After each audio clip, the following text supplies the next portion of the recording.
My channel. ఈ వీడియోలో maths కంటెంట్కి సంబంధించి బిట్స్ ఏ విధంగా వచ్చినాయో చూద్దాం.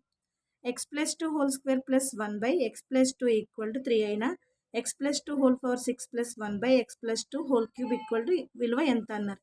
మనకి ఇక్కడ x+2 whole square plus 1/x+2 equal to 3 అయితే x+2 whole power 6 plus 1/x+2 whole cube equal to ఎంత అన్నారు. ఇక్కడ x+2 ఈక్వల్ టు ఏ అనుకుంటే a square plus 1/a a square plus 1/a equal to 3 అవుతుంది. దీన్ని ఏ విధంగా రాయొచ్చు, a plus 1/a equal to 3 అవుతుంది. సో ఈ విధంగా రాసినా ఇది a స్క్వేర్ ప్లస్ 1/a అవుతుంది కదా, ఎల్సిఎం కడితే ఈ విధంగా వచ్చింది. అప్పుడు ఇది ఏమవుతుంది, a cube plus 1/a cube equal to ఎంత. సో ఇది ఎలా వస్తుందంటే మనం ఇక్కడ x+2 whole square whole cube plus 1/x+2 whole cube రాయొచ్చు. అప్పుడు ఏమవుతుంది, ఇది మొత్తం a క్యూబ్ అవుతుంది. a cube plus 1/a cube. ఇప్పుడు మనకి దీన్ని క్యూబ్ చేస్తే బోత్ సైడ్స్ క్యూబ్ చేస్తే a plus 1/a whole cube equal to 3 cube.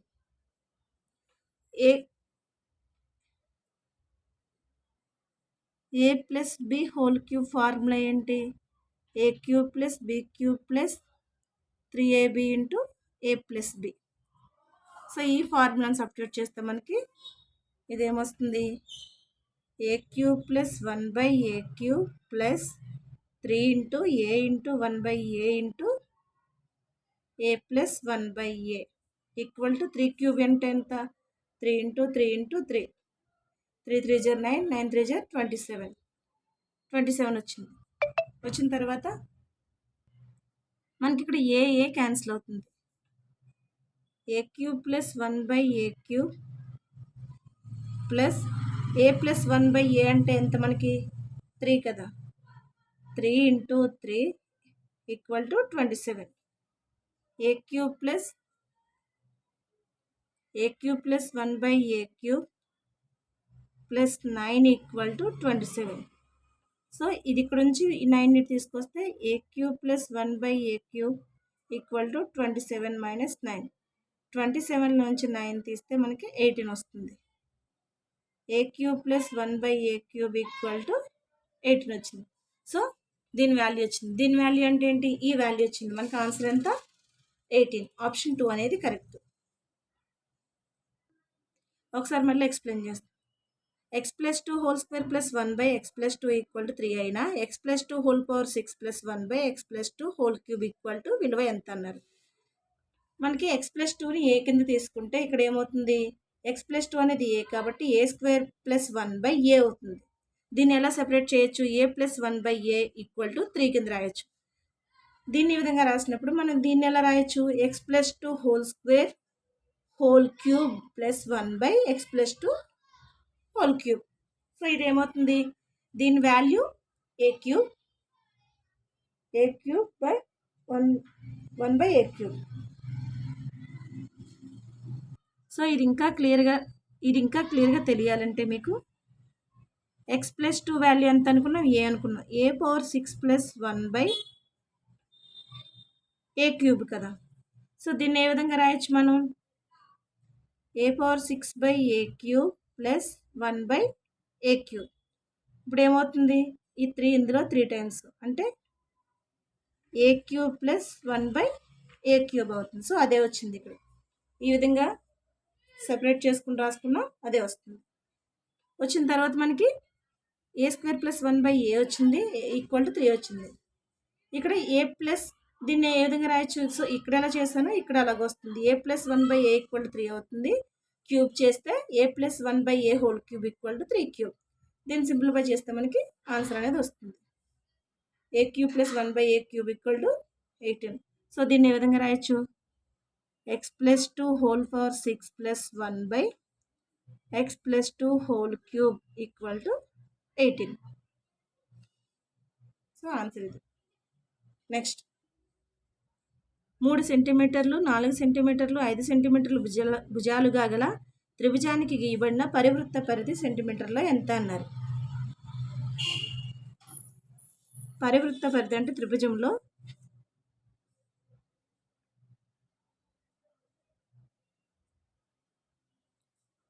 ఇది ఒక త్రిభుజం అనుకుంటే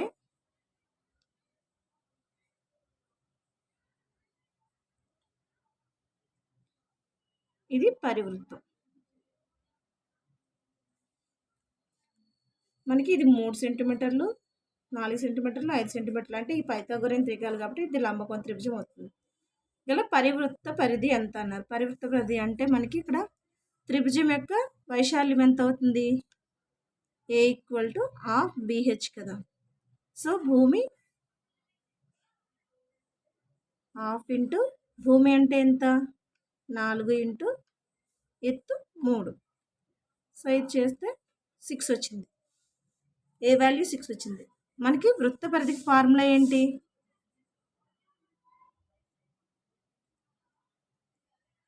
వృత్త పరిధికి formula C equal to 2πr. మనకి పరివృత్త వ్యాసార్థం కనుక్కోవాలి. పరివృత్త వ్యాసార్థం అంటే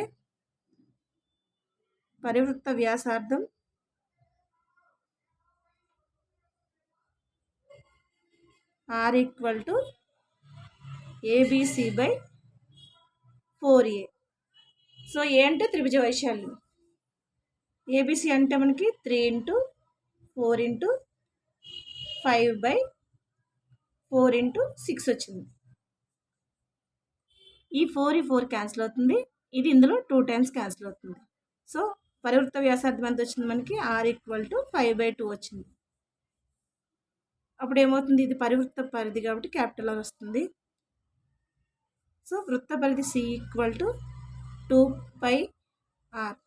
దట్ ఇంప్లైస్ 2 ఇంటూ 5 ఇంటూ 5/2. ఈ 2 క్యాన్సిల్ అవుతుంది, 2 క్యాన్సిల్ అయితే 5π. మనకి ఆన్సర్ 5π. అంటే ఫస్ట్ వృత్త ఇక్కడ పరివృత్త పరిధి అడిగారు అంటే త్రిభుజ వైశాల్యం కనుక్కోండి. త్రిభుజ వైశాల్యం వచ్చిన తర్వాత పరివృత్త వ్యాసార్థం కనుక్కోండి. పరివృత్త వ్యాసార్థానికి ఫార్ములా ఏంటి, R equal to ABC by 4A. మనకి ఎంత వస్తుంది, పరివృత్త వ్యాసార్థం ఎంత వచ్చింది 5/2 వచ్చింది. వచ్చిన తర్వాత వృత్త పరిధిలో R వాల్యూని సబ్స్టిట్యూట్ చేస్తే మనకి 5 వచ్చింది. నెక్స్ట్ ఒక సమబాహు త్రిభుజం యొక్క భుజము 4√3 సెంటీమీటర్లు అయినా దాని పరివృత్త వ్యాసార్థము సెంటీమీటర్లో ఎంత. మనకి సమబాహు త్రిభుజంలో పరివృత్త వ్యాసార్థానికి ఫార్ములా ఏంటి, మనకి ఇక్కడ భుజం ఇచ్చారు కాబట్టి ఫస్ట్ భుజం ఏ ఈక్వల్ టు ఎంత 4√3 ఇచ్చారు, 4√3 సెంటీమీటర్స్. సమబాహు త్రిభుజంలో పరివృత్త వ్యాసార్థం R equal to A/√3. R equal to A/√3. మనకి R ఈక్వల్ టు ఎంత ఇచ్చారు 4√3/√3. ఎంత, ఈ √3 క్యాన్సిల్ అయితే 4. ఆప్షన్ 2 అనేది కరెక్ట్. నెక్స్ట్ ఒక చతుర్భుజం యొక్క కర్ణములు పరస్పరము లంబములు మరియు సమానములు అయిన ఆ చతుర్భుజము. ఒక చతుర్భుజం ఇచ్చారు, అది పరస్పరము లంబములు అన్నారు, సమానము మరియు భుజాలు అనేవి సమానం అయితే అది ఏ త్రిభుజం, ఏ చతుర్భుజము అంటే దీర్ఘచతురస్రం.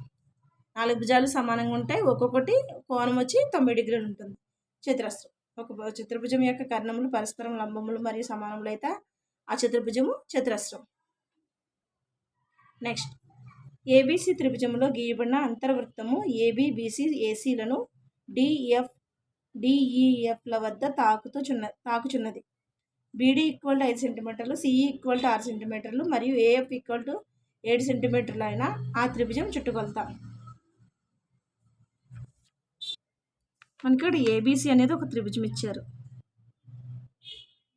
ABC అనే త్రిభుజములో గీయబడిన అంతర్వృత్తం అన్నారు. అంతర్వృత్తం అంటే లోపల ఉంటుంది. ఈ అంతర్వృత్తం అనేది ఇది ABC అనుకుంటే AB AB AB BC C AB BC ఏసీలను డిఈఎఫ్ల వద్ద తాకుతున్నది. అంటే ఏబి వద్ద డి, బీసీ వద్ద ఈ, ఏసీ వద్ద ఎఫ్లను తాకుతున్నది. బీడీ ఈక్వల్ టు 5 సెంటీమీటర్లు.